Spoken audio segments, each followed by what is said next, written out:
Alright, looks like we're in glorious, 360p.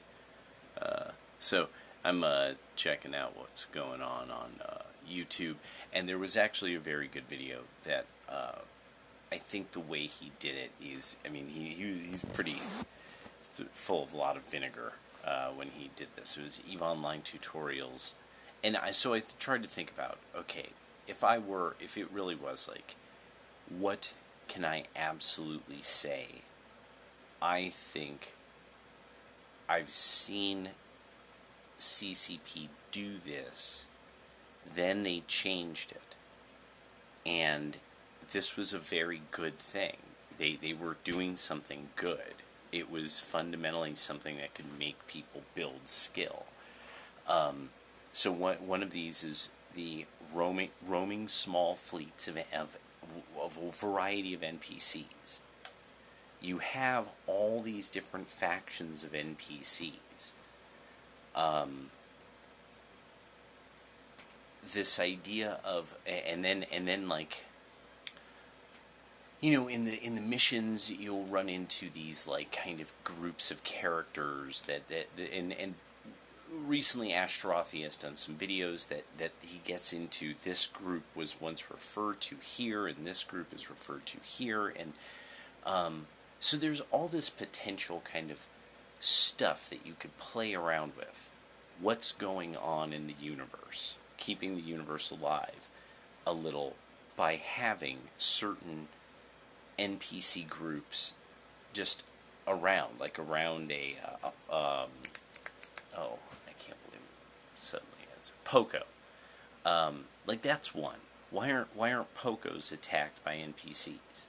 I know they must be in some portions of space, but I mean this seems like something that would be like a thing, and that you would be flying around as a character you finally started to figure out enough PvE that you then start using the ability to scan around local space, finding that, oh, there's like a fleet, and oh, they're at this Poco, and it turns out they're actually shooting up the Poco. So this also therefore makes it worthwhile for players that own player-owned offices, customs offices. It makes sense that they could lose. Now they have risk. They have risk. Risk equals ISK. If they lose the Poco, they have to do what it takes to get the Poco again. So that keeps the ISK cycle going. There's a lot of this I started to really think through. I'm like, no, this isn't it. So that's where a sync is. I lost my Poco. No players are scanning the system to do something about these fleets, and then you could also have the idea of there being whatever would be a response fleet, that if there's an NPC bad guy fleet and a local response fleet. Well, the beauty of this is, what if you're in faction warfare? You do this at all levels. You do this at point 8 and all the way down. So faction warfare people, they could jump in on the side of the NPC bad guys if they're in enemy space, fighting against the locals as they respond to this Poco, and then clean up all the they could then clean up all the loot, drop an MTU and get the loot. So this is, yes, and that's a faucet. But that's a faucet that you would have players actively running around to do that. If the idea is that you see this a little in high sec, you see it more once you start to get to 0.5, you see it more. Once you see 0.4, then 0.4, 0.3, 0.2, this starts moving up and up and up, because already you have really good game in null security space. Like I'm a high sec miner in Silent Company. I have 3 characters, and the 2 that are closer to fighting type characters, I've had them slowly venture out more and more and more and more and more into low security space. And it's fun. It's fun doing like a mission for archangels. You know, I happened upon that mission where you just got to find a person. We need to find this guy. And you're like, what? That's it? That's what you got for me? You know, I look it up and they're like, okay, here's the catch on this mission. Which, this is one of these then, too, that he mentioned. So the roaming fleets that happened during the Triglavian invasions and such, if there was a mechanic that you could throw more NPCs in there, and that it would seem as if internally you would have some kind of formulas for this, like these NPCs are in these areas. They're always fighting these other ones. So there is this chance opportunity for a player to happen upon this. And it's this group versus this group, and there's a percentage chance of it. And so you could then drop loot that would be stuff that you don't see in that part of space very often. Loot drops, mission rewards, all of that, it's got to go up. You have inflation. I mean, it's this kind of thing. You have inflation. It's got to rise. You have to raise the pay. That's it. It's not another way around it. And it wouldn't hurt for you to start rewriting or expanding the number of missions you have, making them fundamentally kind of more adult writing. You know, I mean, like you already are. But keep it solid. Like you're doing well. Everything you guys are doing right now, as far as the way that you're writing out everything, is spot on. It's spot on. It's got to apply in the game. And it's got to apply at the end to ISK. My time in the game versus the ISK. And then EVE Online Tutorials nailed something that this is an absolute. It is logical. It is completely rational. It is what you think of when you think of the word itself. Green means you can't lock it. You can't lock a player's ship when safety is on green. That's it. That's how it should be working. You have to turn your safety off, and there should be, in blue space and green space, suddenly this character has taken off their safety. He is being very, very correct about this. This idea that Concord responds in this amount of time, and yada yada yada. This doesn't help, and it really is about retention, and that's plain money. That's just nothing more than money. We got people to join the game, so they've done 1 month or 3 months. They probably aren't very likely to jump headlong in like me, because I watched the game like a TV show for like 3 or 4 years, from the development of the POS all the way to the beginning of Triglavian invasions, when these characters first start appearing. And so I have some suggestions that I think are the suggestions that it's. I don't understand why this is. It really is sort of, there is some degree, I must say this, it comes across. Actions speak louder than words. It appears you sort of have a bit of a hostility toward what would be very rational rewards for new players, the middle end of players, and it seems almost like there's a bunch of advanced players that have overwhelmingly this thing like, you got to get tough. You know, we kick you in the ribs while you do push-ups around here. This is EVE Online. This is demented. It's crazy. Rather than it's a space simulator where, okay, aren't these empires supposed to be unbelievably security driven? How do you allow people to lock each other in secure space? That made too much sense. That was one that made too much sense. The other thing with just playing out, allowing it, you have too many players that, and I could say this from Silent Company. In the chat, I'm being completely honest. This is not just self-interest. After a while, I said you have to make sure you're taking your self-interest out of this one. I mention every so often, I build my arbitrators. I like to build my arbitrators. I can't get BPOs for them. How you get them, it's you gotta follow this path, and then you gotta fight all this stuff, and then you might get that, or you might get 2 pieces of carbon, and some guy's dress, an overseer's robe or something. So I'm like, no. I buy the BPCs and I make them because I really like the arbitrator. I like all the various ways I could fit it. It does missions and sites very well.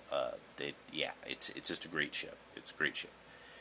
So, as people, will discuss the Vexor and this, that, and then comes, I would like to build my own ships. And so this seems very expensive. Now, I was very fortunate, because when I started the game, there were Rakavine fields, there were Telassanite fields, and high security. The whole thing of we had guys who they would do a site, and they would be like, yo, warp to me now, so that this site doesn't vanish, and let's get this Rakavine. It was the real fleeting thing. And then gankers would still try to get us, but in the Rakavine field, because the way the structure of the Rakavine field was, you could get way, way, way out there, so they could only warp in at the beacon, and we would be hundreds of K away. So I really wanted to get this across. This was magic for us. Brand new players would be stinking rich. It was like real mining.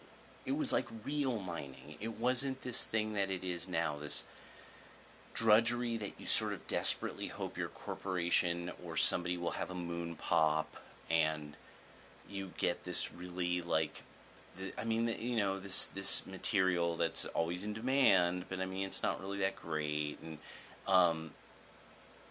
every once in a while, just having, okay, we're going to run the site, and so this should take us about this much time, so get ready. Because then you get the orcas ready, stuff like, cause you don't want to go warping an orca into the site before it's cleared, that's no good. But also you got to make sure you keep this in fleet, so that, that there's nobody saying corporate chat spying on behalf of the gankers. It was good gameplay. It was real gameplay, team gameplay, and we got freaking rich. And I know, but it's an ISK faucet, and it's like, yeah, wow, a reward when you play well. Right? Isn't that the idea? Oh, no, you can only get stinking rich if you're in nullsec. That's the only reason for the game to exist, is to get players into nullsec. Then you need to figure out a way of doing that. You really do. You have to figure out a way of really incentivizing that in a much more creative way. And I don't know how, because I don't play in that part of space. All I know is that you have people that at the 2 months out of 3, they're they're on womp womp mode. They're low morale. They don't have a reason to keep it Omega. They have no reason to go Omega. That's a big one.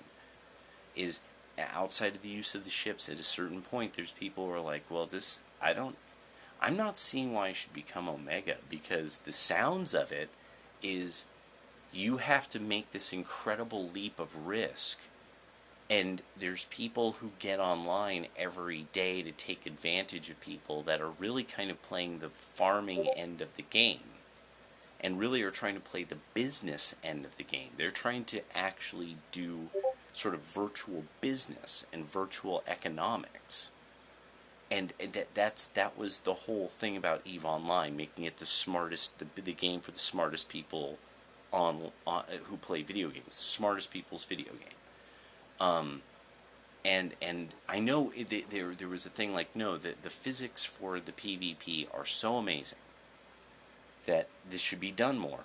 And my point of view too is, with having roaming fleets, don't you want to improve on the NPCs at all times, so that they do things differently now and then when you want them to, like, so that you can you could really seem to change something about the Matrix has changed without people knowing. It's good to have surprises in that regard. And that's another one I'm not getting. No, we have played for years, and with this changing in this way, that you see, we can't farm it and make tremendous amounts of the same amount of space money we're always making. And at a certain point, it's like, no, this change was a good idea. I'm sorry, this change was a great idea. The asteroids being structured, being in place differently. It's like, okay, if you want the half circle, at least make it belt-like. Then, okay, just clump them, but have a few out, put both together. Come up with a way of having both. This can't be impossible. But just like, there's a lot of guys, they spend a lot of money on the game, and you're mad, and no, it was a genuinely good idea. If you could improve on it, even a good idea could become an incredibly great idea if you just put that's why not only were there wheels, but we came up with amazing things like spokes. You just keep capitalizing on good ideas. So the only other thing that I really saw as that is a hard weakness in trying to get people from the beginning to intermediate levels so that they will buy Omega packages. Without that influx of money on my part, with that ISK faucet, without that I couldn't have 3 accounts. I couldn't have 3 accounts without originally that happening. Because I have so many hulls in so many parts of Empire space.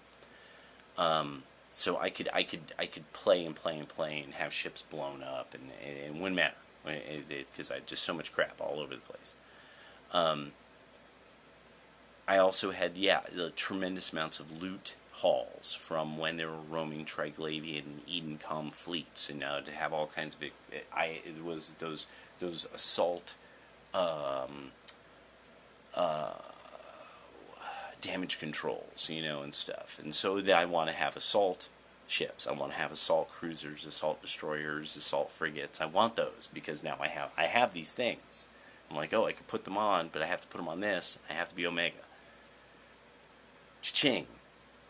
Cha-ching. I now have an absolute reason within the context of the game, because of a faucet, to give you money.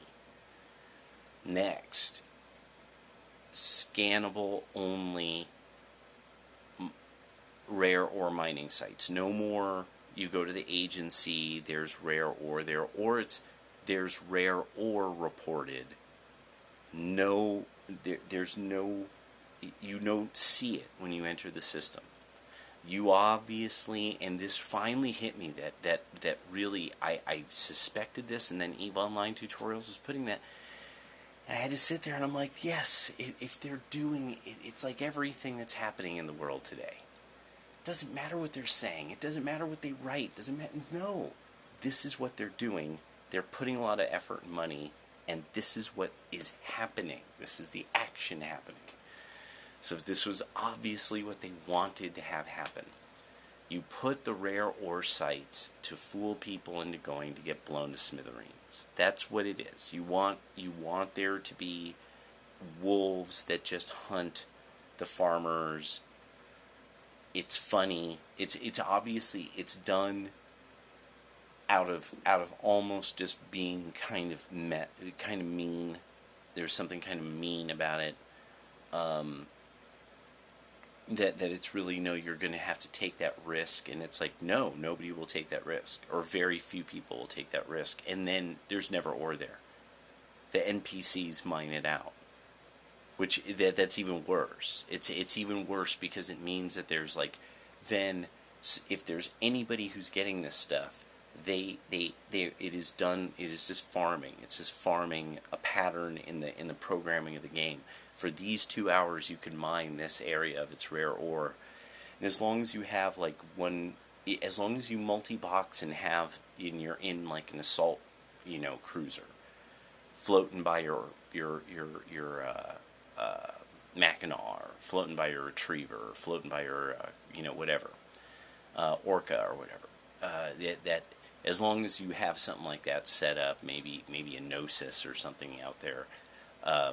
Most people will just figure, oh, it's not worth ganking them, Which I guess is, oh yeah, that's the game working as it's planned. I guess I have to presume, because that's the way it's working, as far as what I've seen. Rather than you have something that's keeping even PvPers busy. It's like, if there were great loot drops at combat sites in low security, and there was a lot of combat sites in low security all the time, and this mechanism worked, and they were popping up and staying there, you would probably have it would be worth it. PvPers would stay busy constantly, either PvPing, doing faction warfare, doing this, especially if the idea is that the faction warfare people, like, they get a certain kind of, they get LP also out of doing combat sites on behalf of the region they represent, that they're in the militia of. That's another thing that I thought about. Like, it seems like that's something that would naturally... There was a lot about faction warfare that I'm like, okay, all of this just seems to be a setup so that you will go to this spot to fight somebody else. It's like a dueling ground. Capture the flag with capture the flag. Okay, got it.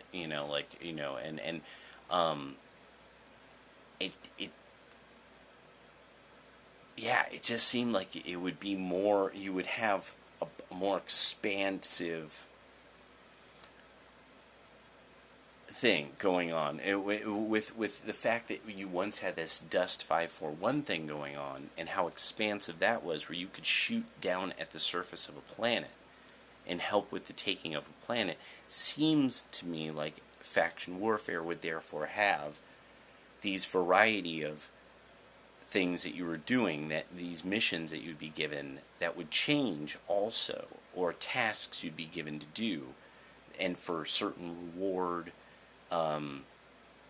because it would just it made sense. It would that's the part about it.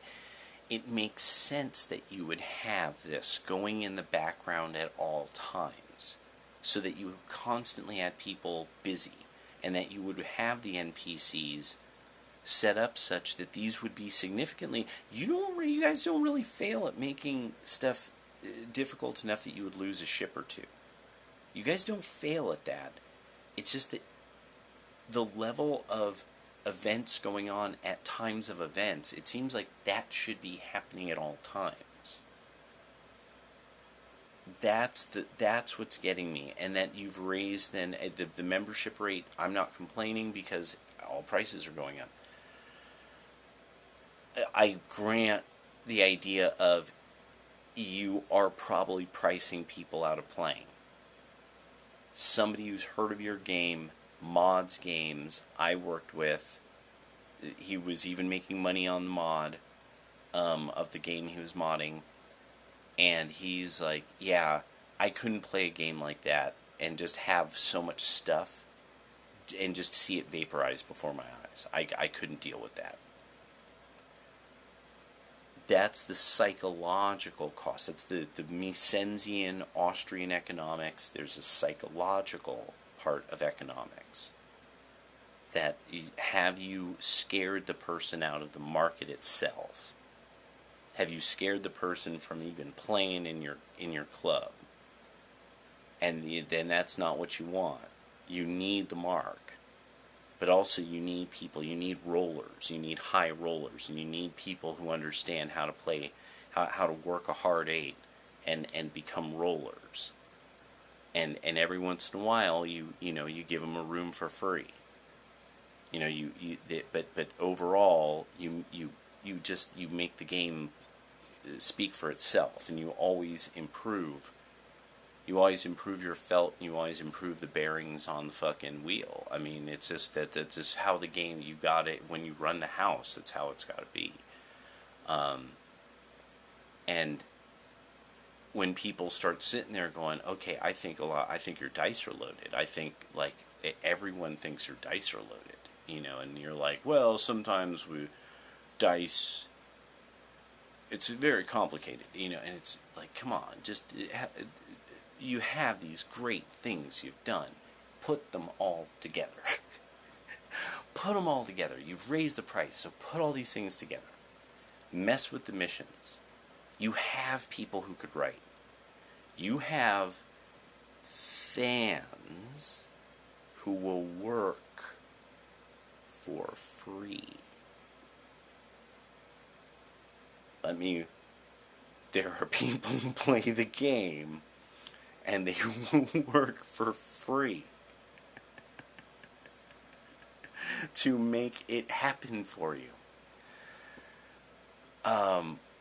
So there was just some things that I when listening to EVE Online tutorials, because he's really pissed, because he really dedicated a long time into it, and when he would talk about the math of this does this, but this does this, and traversal, and I'm having to look up traversal. The EVE Online makes you think bigger and differently. You have to understand dogfighting. You have to understand, meters cubed, and what, and value, and this value to this value, and when the market's hot for something, and how to the logistics part of it, store this over here, store this over there, because this could be blown up. So there's some things I'm like, if you do this, you solve. You have so many people's problems solved. There's people that they're loud, and you should give them something more or extra to do, because what they do is they squeeze the marks. They put the squeeze on the marks, you lose the marks never become players, and they never become rollers. You have these players who gaffle the marks, and it's just, and that's not good. If it's like, oh yeah, you play EVE Online, but you see everybody gaffles you for a while, until you get with like this really large, intimidating nullsec group, and then you start gaffling everybody else, and it's like, I get it, yeah, it's supposed to be combat and warfare, then why do you have distribution missions? That's another one. Have a boring game. Have the boring department. Distribution. Like consumer electronics. Is there a part of there have to be regions that need consumer electronics? That, like, there's got to be something that does, like, I've really thought about this. Do you realize that how there are smart people, and they have smart children, and they don't want their kid on some toxic, hey, you N-word, take this, as they, like, gank you in they don't want that. They want something that, like, their kid is going to really learn something, and your game, if you had a deeper market economics game, which would be distribution, the various types of logistics and shipping and stuff like that. This would mean you can't lock on green. High security, safety on, you can't be locked. If somebody turns their safety off, they keep noticing that there's Concord around them, ready for them to shoot somebody. That Concord just shows up after a certain amount of time and shadows you, or the whatever local forces. This is actually really fun. Imagine the trouble somebody can cause if all they have to do is go to high security space and be like, tee-hee, and just turn it on red, and then fly around a bit, like all the people who want to fight outside of Amar. Imagine if what it is that once somebody is on red outside of the Oris, like anything starts, anything and everything, all comers. It's like it is an invitation for a fight, and the payout is big. There's a big payout if somebody does that in high security. That's a good sync. That's a good ISK sync. And yeah, so there's a variety of these things, but the scannable mining sites for rare ore that you have to look at the thing. Oh no, there's rare ore in that system. You go there, all you see are just the X's, red X's, and you have to scan. Oh shit. Not only is there a Triglavian site, you say that's one that you have to scan. You have to scan, there's Triglavians there, and you will set them off if you don't have standings. If you don't have standings, you'll set them off. If you do have standings, you won't, which invites all kinds of fascinating stuff to happen. And then the other is, that you can scan down rare ores that are indeed rare ores, and that they might be in odd places. Just they're in strange places, and there's some of the mechanics of the Pochven has these mechanics. I'm like, yes, this makes perfect sense. You'd have somewhere there's a wormhole, and you're detecting the drones that are around the wormhole fighting then Edencom. Edencom runs up on you now and then. There's so a lot of it is there, and I'm like, why don't they just put this together in high security? And then I started to really think about it. I'm like, it does seem like they sort of resent that there's players who insist on playing in high security in a way that I don't get it, because these are smart people, so they're probably trying not to always have their adrenaline running when they're playing the game. And if they wanted to, they would just play a shooter then. Yeah. And so, and then also, I'm really worried that actually that there's not really new industrialists, that you're thwarting new industrialists. I'm actually a little worried about that. I don't have evidence of that. I think it by the fourth quarter. I'm wondering about the fourth quarter. Like, how are new industrialists really doing? But I don't know. I mean, maybe they're doing better than I think. But yeah, so this was just something. But I think about that. Imagine if you had a 12 or 13-year-old son. They were into space, but they seem to kind of have this thing about economics. They keep watching these guys on YouTube, or of these guys about gold stacking and stuff and crypto and blah blah blah. Imagine if there was really a game that they could do that. They could really be a station trader. They could be a trader in a game. It's the trading game. Like, they would have algorithms for outside the games. They could take their information and check, like, I think the market's going to do this. Now, it wouldn't be legit, but I mean, it would be fun to see to expand on what you have, and you already have it. You've already done it. A lot of this is already there, and you now have to start working toward. You got to get the smarties. You got to focus on smart people, and rewarding people. for what they do, for the time because the reward compared to inflation, the rewards in the game are still not keeping up, really. Okay, there we go.